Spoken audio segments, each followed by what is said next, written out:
தொடருது. தொட்டு போகிறதென்ன திருப்தி ஆயிடா எனக்கு.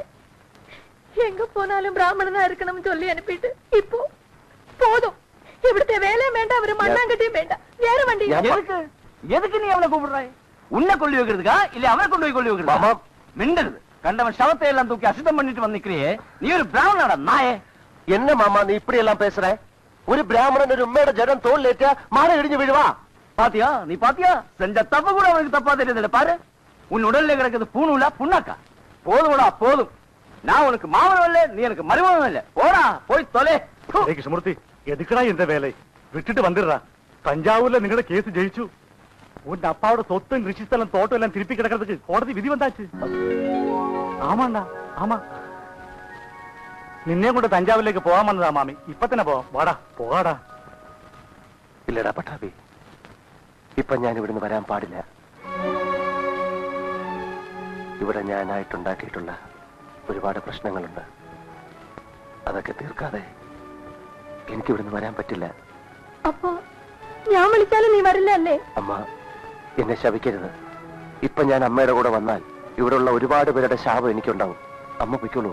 ഇതൊക്കെ തീർത്തിട്ട് ഞാൻ പെട്ടെന്ന് വന്നോളാം. വേണ്ടടാ, നീ വരണ്ട, ഒരിക്കലും വരണ്ട. നിന്നെ ഇനി കാണുക വേണ്ട. ഈ അമ്മയ്ക്ക് ശിവരാമ വണ്ടിയിലേറെ. വണ്ടിയിലേ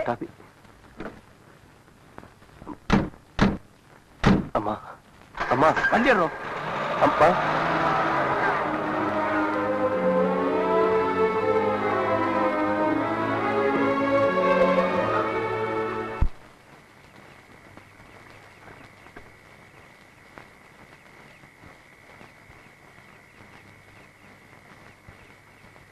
അമ്മ വന്ന് വിളിച്ചിട്ട് എന്താ കൂടെ പോവാതിരുന്നത്? എങ്ങനെ പോവും അല്ലേ? കമ്പനിയിൽ നിന്ന് ഞങ്ങളെ കുടിയൊഴിപ്പിക്കാൻ വന്ന ആളല്ലേ. അപ്പൊ പിന്നെ ആ ജോലി പൂർത്തിയാക്കാണ്ട് പോവാൻ പറ്റില്ലല്ലോ അല്ലേ?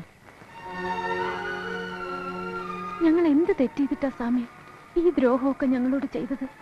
ആ റാവുത്തരുടെയും ജോണിന്റെയും ഫ്രാങ്കിന്റെയും ഒക്കെ കയ്യിൽ നിന്ന് ഞങ്ങളെ ഒരു കാലത്തും രക്ഷപ്പെടാൻ സമ്മതിക്കില്ല അല്ലേ? എന്നെങ്കിലും ഞങ്ങൾ കേസ് ജയിക്കുന്നു, അന്ന് കിട്ടുന്ന അവകാശവും മേടിച്ച് ദൂരെ എവിടെയെങ്കിലും പോയി സ്വസ്ഥമായിട്ട് ജീവിക്കാന്നൊക്കെ ആയിരുന്നു ഞങ്ങൾക്ക്. അതാ ഇപ്പൊ സ്വാമിയായിട്ട് ഇല്ലാണ്ടാക്കിയിരിക്കുന്നത്. ഇനി എവിടെ ആയാലും എന്താ, ഈ ദുഷ്ടന്മാരുടെ കൂടെ ജീവിച്ച് മരിക്കാനാണ് ഞങ്ങളുടെ വിധിയെന്ന് കരുതി ഞങ്ങൾ സമാധാനിച്ചോളാം. സ്വാമി പേടിക്കണ്ട, ഇതിന്റെ പിന്നിൽ സ്വാമിയായിരുന്നെന്ന് ഇവിടെ ഒരാളോടും ഞാൻ പറയില്ല. ഇനി ഞങ്ങളെ ഇവിടുന്ന് ഇറക്കി വിട്ടാൽ പോലും എനിക്ക് സ്വാമിയെ ഒറ്റ കൊടുക്കാൻ പറ്റില്ല. അത്രയ്ക്ക് ഇഷ്ടമായിപ്പോയി എനിക്ക് സ്വാമിയെ.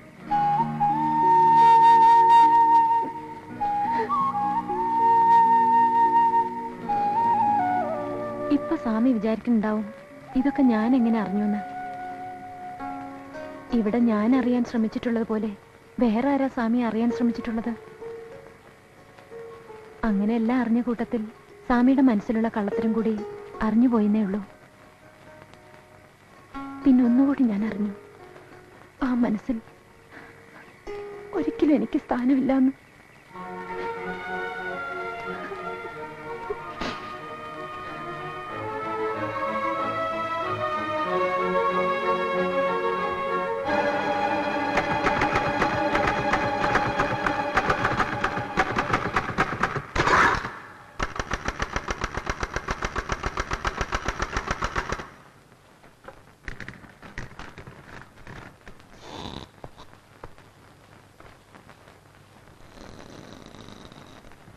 എന്താ മൂസാസേട്ടനെ കോളനിയിലേക്ക് എഴുന്നള്ളിച്ചുകൊണ്ട് എന്നിട്ട് താൻ എന്ത് നേടി?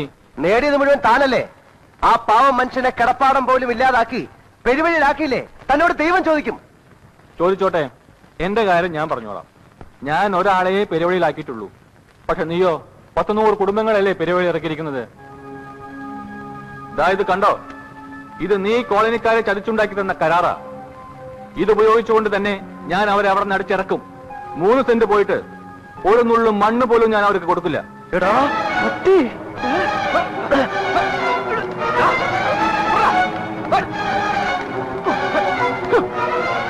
എന്താ എന്താ ഇത്? പേപ്പർ വാങ്ങും സാർ, കരാർ വാങ്ങും സാർ.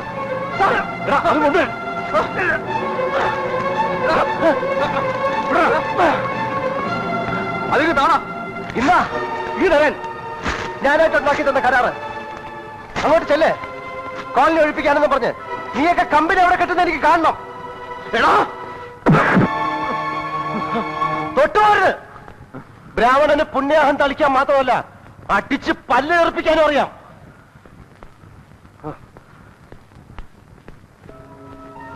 ഇപ്പൊ ഇവൻ പിച്ചു ചീന്തി നമ്മുടെ മുഖത്ത് എറിഞ്ഞില്ലേ, അതുപോലെ ഇവനെയും പിച്ചു ചീന്തണം.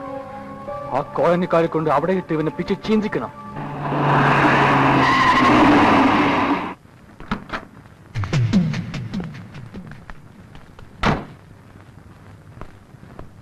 ഹലോ, വരൂ വരൂ.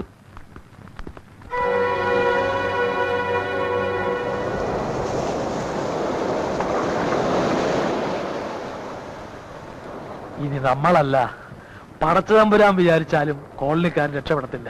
രക്ഷപ്പെടാൻ ആ ദുഷ്ടന്മാരും സമ്മതിക്കത്തില്ല. അവരവിടെ ശല്യക്കാരായിട്ട് ജീവിക്കേണ്ടത് വക്കീലിന്റെ ആവശ്യമായിരുന്നു. അവരുടെ ശല്യം സഹിക്കാൻ വയ്യാതെ ചുറ്റുപാടുമുള്ളവർ കിട്ടിയ വിലയ്ക്ക് ഭൂമി വിറ്റിട്ട് പോയി. അത് മുഴുവൻ ആ വക്കീൽ വാങ്ങിച്ചു കൂട്ടി. അവിടെയാ ഇപ്പൊ അയാൾ കമ്പനി പണിയുന്നത്.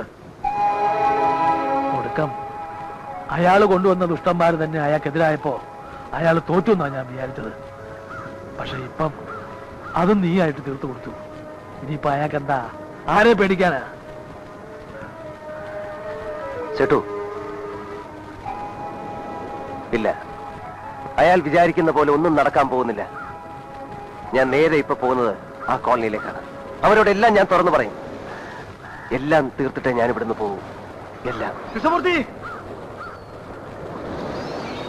കൃഷ്ണമൂർത്തി, ശീഘ്രം വീട്ടിൽ പോരാ. വീട്ടിൽ പോലാ. എന്നെ നീ കേസ് പറഞ്ഞ് മേടിക്കാൻ നിന്റെ അപ്പാவோட സ്വത്ത് മുഴുവൻ കൈവിട്ട് പോകാൻ പോകുന്നു.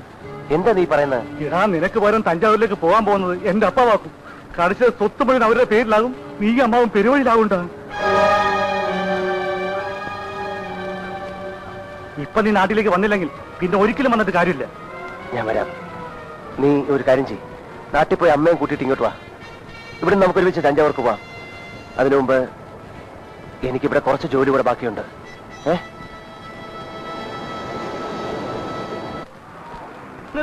നിർത്തണോ സേട്ടു? മൂസ സേട്ടു, ആ ഇവിടെ ഉണ്ടാ. നമ്മുടെ സ്വാമി എങ്ങനെ ഇവിടെ വന്നോ? പോവാ, വന്നിട്ട് പോയല്ലോ. എങ്ങോട്ട്? കോളനിയിലേക്കാണെന്നാ പറഞ്ഞു. എന്റെ ഈശോയെ, സ്വാമി അങ്ങോട്ട് പോവാൻ പാടില്ല. അവിടെ ആകെ കുഴപ്പമായി. എന്താ? സ്വാമി കമ്പനിയുടെ ആളാണെന്ന് അവിടെ അറിഞ്ഞുപോയി. കമ്പനിക്കാർ തന്നെ സ്വാമി ഒറ്റ കൊടുത്തു.